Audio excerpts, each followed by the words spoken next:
Subscribe channel Truth.id dan aktifkan lonceng notifikasi untuk mendapatkan informasi seputar live streaming dan video khotbah terbaru. Posisi tombol subscribe berada di kanan atas channel kami dan jangan lupa nyalakan loncengnya. Shalom wanita surgawi, kita bertemu lagi pada hari ini. Kita akan membahas satu tema yang sangat menarik. Tapi sebelumnya mari kita sama-sama berdoa.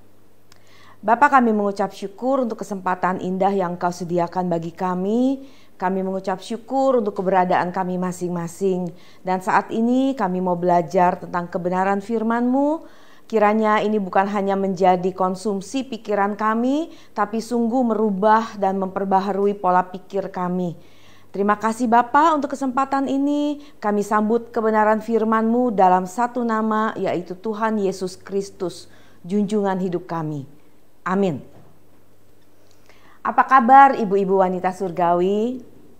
Saya harap semua kita dalam keadaan baik tentu. Nah, tema kita pada sore ini adalah Lady in Waiting. Wanita dalam penantian. Menjadi satu pertanyaan untuk kita semua. Maksudnya apa nih? Menanti apa nih? Atau menanti siapa? Nah, untuk itu saya mau kita belajar ada 3 pokok dalam masa penantian ini yang kita mau pelajari pada kesempatan ini. Yang pertama menjadi pertanyaan untuk kita semua. Apa atau siapa sih yang kita nantikan dalam hidup ini? Yang kedua, bagaimana sikap kita selama kita dalam masa penantian itu? Dan yang ketiga, sejujurnya untuk apa atau untuk siapa hasil dari penantian kita ini? Untuk itu mari kita belajar poin demi poin. Ya, siap ya ibu-ibu? Yang pertama, apa yang kita nantikan? Dalam masa pandemik seperti sekarang ini, walaupun memang ya puji Tuhan kita sudah mulai surut ya virus corona kita, tapi masih ada kita dengar berita-berita yang mengejutkan lainnya. Belum lama ada gempa bumi di Turki yang begitu menggoncang. Belum lama ada juga di Garut.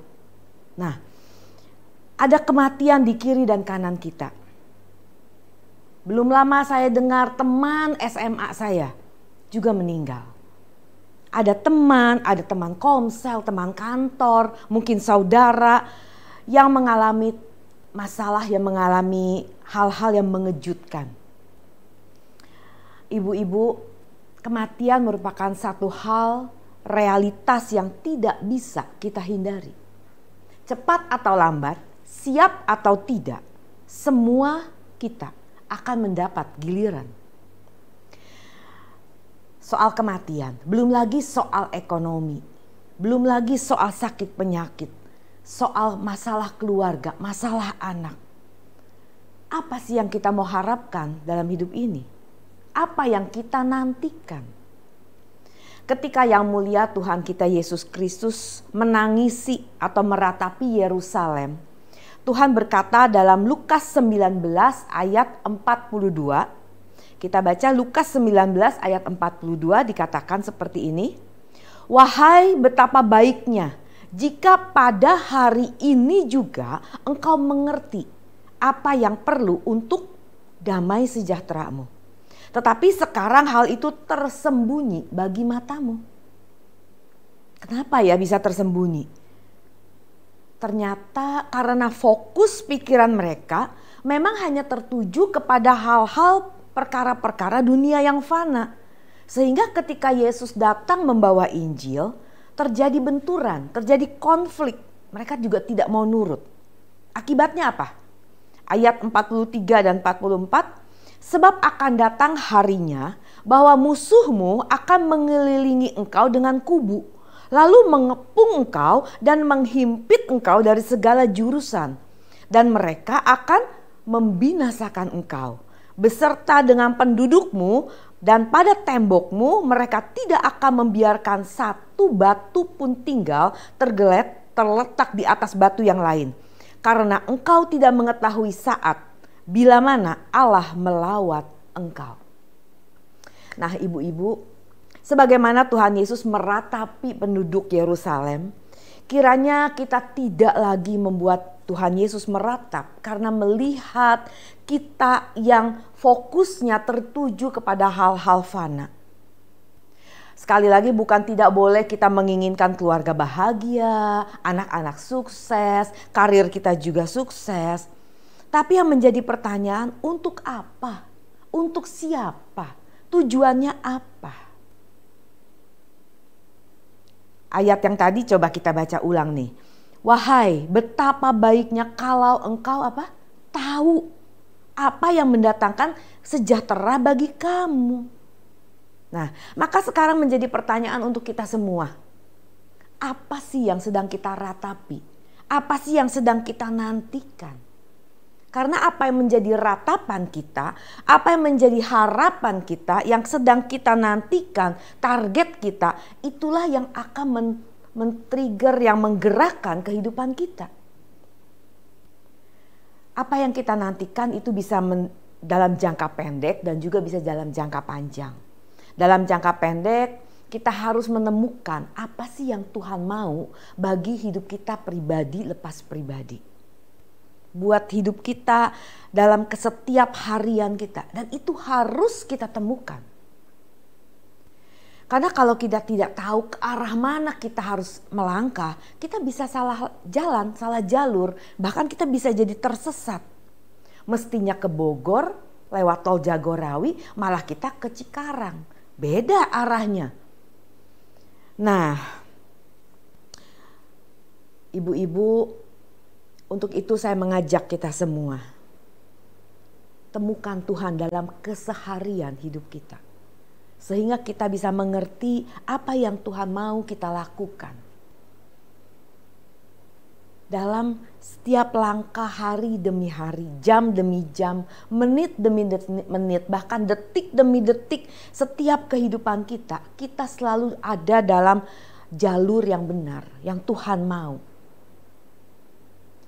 Nah, untuk jangka panjang, apa yang menjadi target kita? Kita sudah diajar sekian lama oleh gembala senior kita dan oleh pembicara yang lain juga tentunya. Bahwa pada akhir hidup kita, end up hidup kita, kita mau mendapat pengakuan dari Bapa di surga. Kita mau mendapat satu sertifikat yang mengatakan, engkau anak yang kukasihi, kepadamu aku berkenan. Sertifikat yang sama yang Bapa berikan kepada Yesus itu juga menjadi target jangka panjang kita. Ketika kita bisa sampai di kerajaan surga dan mendapatkan sertifikat itu. Saya nggak bisa bayangkan bagaimana sukacitanya kita. Bagaimana gembiranya kita saat itu ketika kita ada di pengadilan Tuhan dan kita mendapatkan sertifikat itu. Itu target kita untuk jangka panjang. Jadi jelas ya ibu-ibu, apa yang kita harapkan? Yaitu mengetahui rencana dan kehendaknya dalam hidup kita masing-masing. Dan ini sangat pribadi sifatnya. Ibu jangan meniru atau menyontek gitu jalan hidup orang lain. Kita istimewa di hadapan Tuhan. Masing-masing kita unik dan istimewa. Tuhan punya jalan hidup kita masing-masing. Jangan ikut-ikutan. Agar apa yang kita harapkan untuk jangka panjang, yaitu sampai ke rumah Bapa, itu pun bisa kita capai. Yaitu jika dalam jangka pendek, hari lepas hari kita jalani dengan benar. Poin kedua, kita mau belajar bagaimana sikap kita yang benar selama kita dalam masa penantian ini. Beberapa waktu yang lalu saya pernah pergi keluar kota naik pesawat. Saya sendiri waktu itu dan ada gangguan yang sangat kencang, sangat mengganggu sampai pramugari tidak bisa menyuguhkan makanan karena guncangannya terlalu besar ya, terlalu kuat sehingga pramugari lewat mic-nya mengatakan, mohon maaf Bapak Ibu penumpang yang kami hormati, kami saat ini tidak dapat menyiapkan makanan atau menyajikan makanan karena cuaca atau guncangan yang membahayakan. Ya, karena pasti tumpah-tumpah tuh.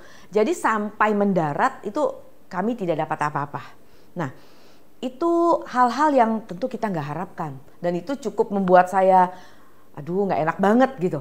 Tapi kita udah diajarkan oleh gembala kita, diajar bagaimana kita harus bisa bersikap tenang, tetap teduh dalam keadaan apapun. Nah, hal itu yang namanya turbulensi.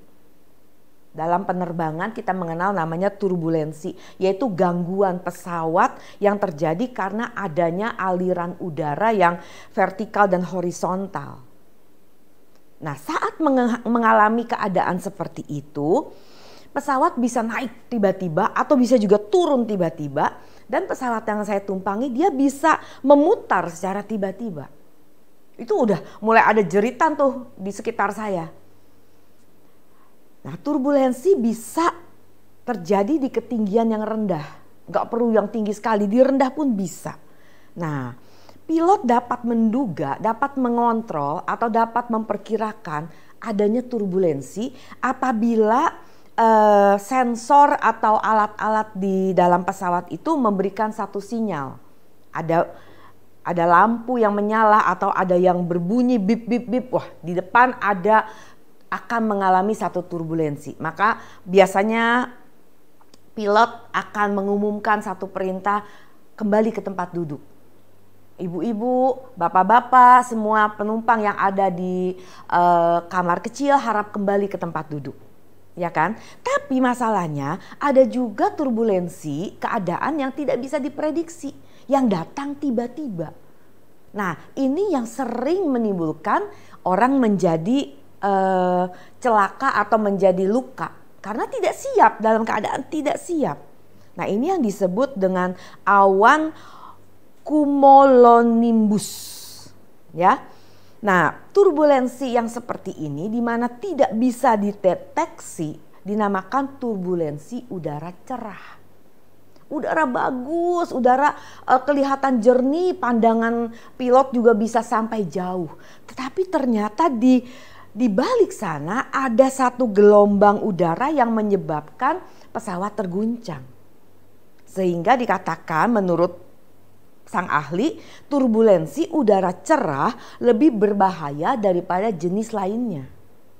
Nah, pada dasarnya ibu-ibu, banyak orang takut akan turbulensi karena dianggap menjadi satu penyebab pesawat itu bisa jatuh.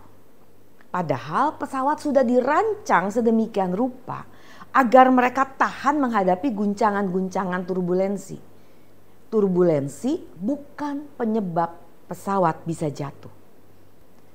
Jadi lewat pengalaman yang saya belum lama alami, saya mau berbagi pengalaman bahwa jangan panik saat terjadi turbulensi.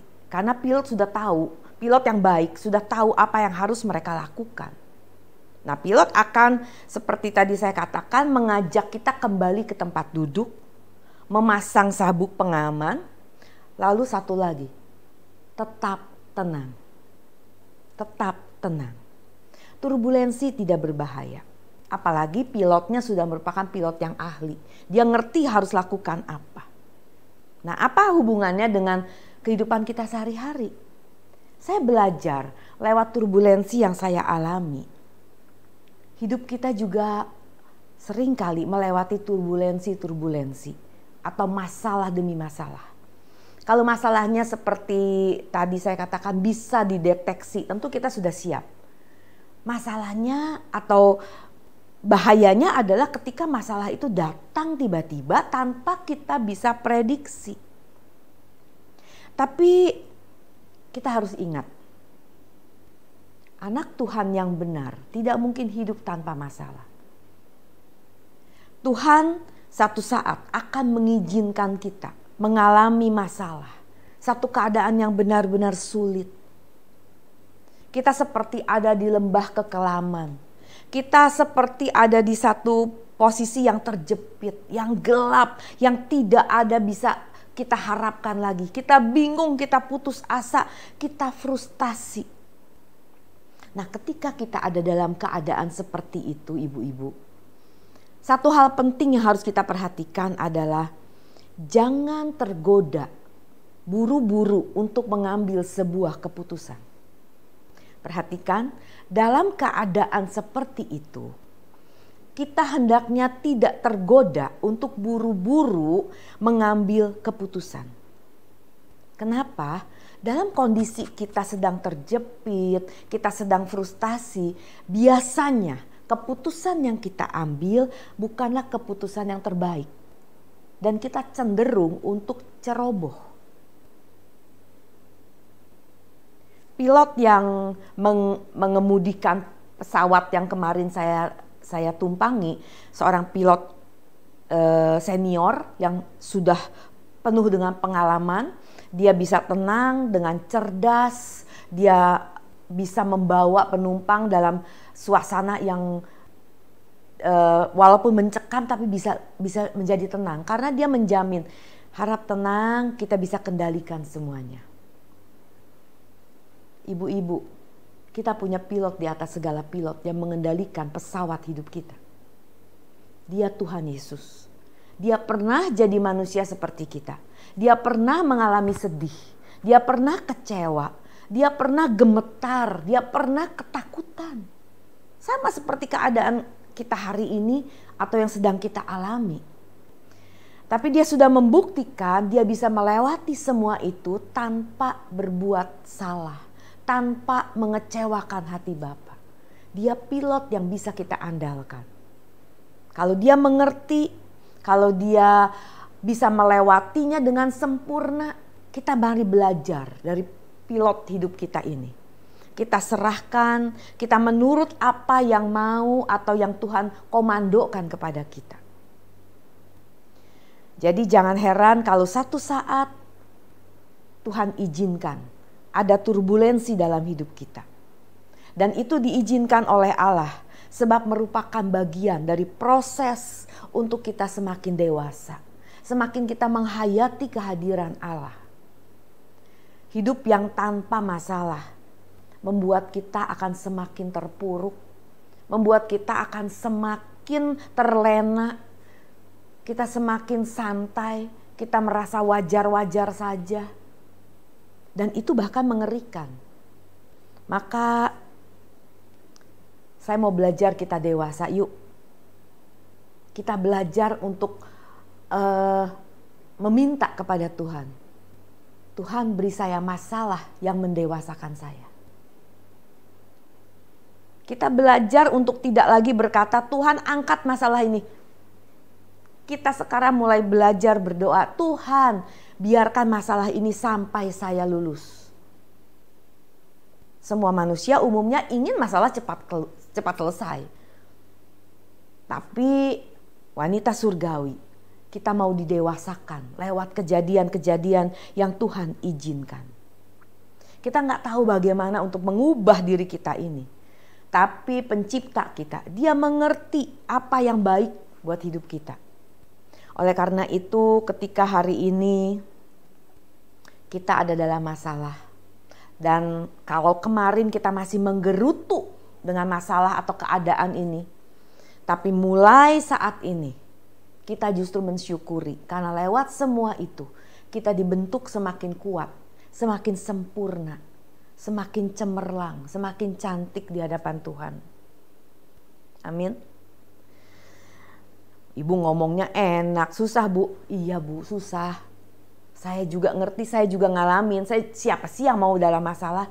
Tapi kalau tujuan jangka panjang kita tuh, kita ingat, wah nanti saya dapat sertifikat. Wah nanti saya ada di kerajaan surga.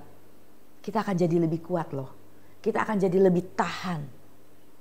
Karena sekali lagi, orang Kristen yang benar tidak mungkin hidup tanpa masalah. Paulus mengatakan dia menyaksikan bahwa ada sesuatu dalam dagingnya yang membuat dia nggak nyaman. Ada duri dalam daging. Dia sudah minta berkali-kali sama Tuhan. Tapi Tuhan jawab apa? Anugerahku cukup bagimu Paulus. Tuhan nggak mengambil duri atau masalah dalam hidup Paulus. Tapi Tuhan katakan kamu bisa kok mengatasinya. Kamu kuat. Dan Paulus lulus. Keadaan tidak nyaman bisa berupa pasangan yang selingkuh, anak yang tidak tahu balas budi, atau juga lingkungan yang tidak nyaman, bisnis yang berantakan, atau secara fisik kita punya cacat, apapun itu. Apapun itu. Tapi marilah kita belajar ya, lewat masalah yang bahkan tambah lama tambah berat ya Bu ya. Tapi kita belajar untuk menghayati, untuk menyadari bahwa ini semua merupakan berkat yang tidak ternilai, yang akan mendewasakan kita. Nah, yang harus diubah adalah pola pikir kita ibu-ibu. Ya, jangan kita jadi masalah lagi. Tapi sekarang nadanya kita ganti nih. Nadanya bukan masalah lagi, tapi wow, ada masalah lagi. Apa yang Tuhan mau bentuk lewat masalah ini? Ya, kita belajar makin dewasa.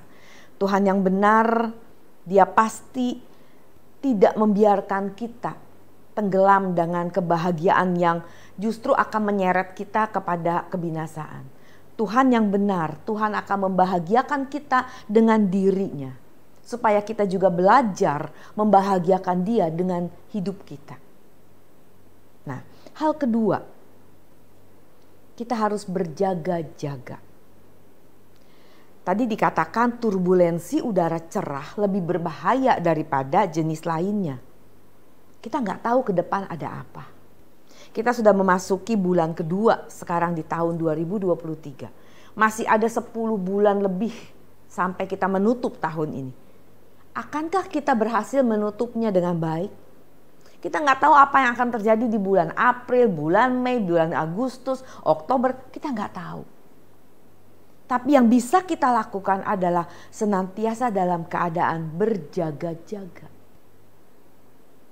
Apapun boleh datang, tetapi ketika kita siap, maka kita akan bisa mengatasinya. Iblis itu pencuri ibu-ibu. Dia akan mencuri kesempatan-kesempatan di mana kita lengah. Di mana kita sembrono, di mana kita nggak berjaga-jaga, ketika kita mulai kendor berdoa, ketika kita mulai banyak menghabiskan waktu untuk medsos yang tidak perlu, kita tenggelam dengan film-film yang tidak pantas atau tidak baik, dengan kegiatan-kegiatan yang juga tidak berguna. Mulai kita lemah, di situ iblis mencuri. Di situ dia masuk.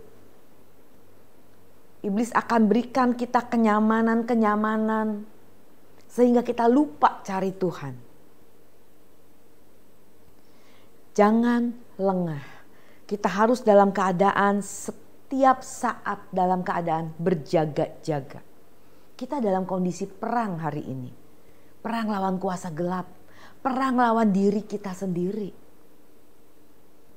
Dan Tuhan sudah lengkapi kita dengan senjata perang itu. Kita punya firman, kita punya Roh Kudus. Jangan kita anggurin, jangan kita taruh, kita simpen. Kita cuma angkat seminggu sekali waktu ke gereja. Bawa itu terus. Sikap berjaga-jaga. Yang ketiga, kita belajar bahwa masalah tidak melukai kita, tapi mendewasakan kita. Dan seiring berjalannya waktu, masalah kita mungkin tidak akan surut. Bahkan semakin besar, semakin kencang, semakin kuat. Tapi sadar gak ibu-ibu bahwa kita semakin kuat juga. Kita semakin tabah juga. Ibu-ibu nyadarin gak? Kalau berapa hari atau belakangan ini kita, loh kok saya jadi bisa sabar ya? Wah kalau dulu saya gak begini nih Bu. Saya dengar kesaksian ibu-ibu yang rajin mengikuti suara kebenaran, wansur, ikut doa pagi. Mereka bersaksi, saya dulu ngadepin masalah lebih ringan dari ini saya gak akan terima Bu. Saya orangnya gak mau kalah. Saya punya power, saya punya uang, semua bisa diatur. Tapi setelah saya dengar kebenaran, masalah saya justru bukan makin kecil, makin besar. Tapi saya kagum loh sama diri saya sendiri. Kenapa? Loh saya kok makin sabar ya? Kok saya diem ya? Kok saya gak balas ya? Masalah membuat kita makin kuat. Dan kalau keadaan gak berubah, mari kita yang berubah. Tuhan pun berkata setiap hari ada kesusahannya sendiri kok. Tapi Tuhan katakan cari dulu kerajaan Allah dan kebenarannya. Maka semuanya akan Tuhan tambahkan kepada kita. Jadi yang penting adalah bagaimana kita pada akhirnya bisa menjadi warga kerajaan surga yang baik. Jadi jangan takut melewati semua masalah. Semua itu tidak akan melukai kita, tapi membuat kita semakin dewasa. Mari kita bertahan. Bertahan tuh bukan hanya diam, tapi bertahan untuk bertumbuh, untuk menang. Bapa di surga ingin kita berprestasi. Ingin kita menjadi anak kebanggaannya. Musa dilatih seperti itu. Daud juga harus masuk padang rumput kehidupan. Jadi masalah merupakan pengalaman-pengalaman hidup kita yang membuat kita semakin berkenan kepada Tuhan. Keempat, kita belajar dari turbulensi, dari masalah. Kita harus ikuti komando sang pilot. Di pesawat yang saya tumpangi, pilot mengatakan, para penumpang yang saya hormati, silahkan kembali ke tempat duduk. Kembali ke tempat duduk. Sejujurnya kita sering lari dari tempat duduk kita yang seharusnya. Di mana itu? Di hadapan Tuhan. Kita sering lari ke sana ke sini dalam segala kesibukan. Sekalipun kesibukannya itu kesibukan gereja, kesibukan pelayanan. Tapi kita tinggalkan tempat duduk yang seharusnya, yaitu di hadapan Tuhan. Kita isi dengan kegiatan-kegiatan yang orang akan bilang hebat ya ibu ini, gesit ya ibu ini. Tapi sebenarnya kita sedang lari dari hadapan Tuhan. Hari ini Tuhan mengingatkan, Tuhan memanggil lewat wanita surgawi pada siang sore ini. Ayo kembali ke tempat duduk. Datang kepadaku, tempat terbaik bagi hidup kita adalah di hadapan Tuhan. Yang kedua, pilot mengatakan kenakan sabuk pengaman. Karena itu yang membuat kita tidak tergoncang-ganjing ataupun kalau suasana goyang-goyang kita tidak terlempar. Nah, Efesus 6 ayat 14 mengatakan, jadi berdirilah tegap, berikat pinggangkan kebenaran dan berbaju sirahkan keadilan. Tuhan mau kita ada di tempat di mana kita seharusnya berada. Tuhan tidak mungkin menempatkan kita di satu keadaan di mana kita terpaksa harus berbuat dosa. Tidak mungkin. Tidak mungkin. Tuhan tidak akan memberikan kita pencobaan melampaui kekuatan kita. Tuhan pasti akan memberikan kita kemampuan. Tapi Tuhan mau kita selalu menggunakan atau mengikat sabuk pengaman. Apa itu? Kebenaran. Jangan lari dari hadirat Tuhan. Kenakan selalu kebenaran. Dan yang ketiga, pilot mengatakan tenang. Tetaplah tenang. Ibu-ibu, ketenangan merupakan bukti bahwa kita percaya kepada Tuhan, kepada sang pilot kehidupan kita yang sanggup untuk mengendalikan segala keadaan. Ingat, di Matius 14 ayat 27 Tuhan katakan, tenanglah, aku ini, jangan takut. Kita harus sabar menghadapi keadaan yang sulit. Kita harus tetap teduh dalam menantikan pertolongan Tuhan. Allah memandang ke depan. Allah tahu apa yang terbaik buat kita. Dan kalau kita percaya, Dia sang pilot andalan kita. Sang pilot yang sudah sangat mahir, yang jago. Kenapa kita enggak belajar tenang? Jadilah tenang di dalam ketidaktenangan. Tuhan mau kita tetap percaya. Kita tetap teduh dalam keadaan apapun. Akhirnya ibu-ibu, apapun yang kita hadapi, semua akan berakhir. Semua akan sampai pada ujungnya. Ya, jadi mari kita hadapi apapun keadaan yang Tuhan izinkan dengan penuh ucapan syukur. Sehingga dalam keadaan apapun kita tetap dalam rencananya. Kita tetap dalam jalurnya yang Tuhan sudah tetapkan untuk kita masing-masing. Temui Tuhan dalam keseharian hidup kita. Tuhan memberkati. Mari kita berdoa. Terima kasih Bapa. Terima kasih untuk kebenaran-Mu yang akan mengubah kami dan akan kami terapkan dalam hidup kami, keseharian kami, sehingga kami bisa menjadi wanita-wanita surgawi yang menjadi teladan untuk banyak wanita lain, menjadi teladan untuk keluarga kami, menjadi tiang iman untuk keluarga dan kerabat-kerabat kami. Terima kasih Bapak, kami bersyukur untuk kesempatan ini, kami mengucap syukur untuk firman-Mu. Kami mengucap syukur untuk keadaan kami, apapun yang sedang kami alami, kami percaya, kami aman di tangan Sang Pilot kehidupan kami. Dalam nama Tuhan Yesus, kami berdoa. Amin.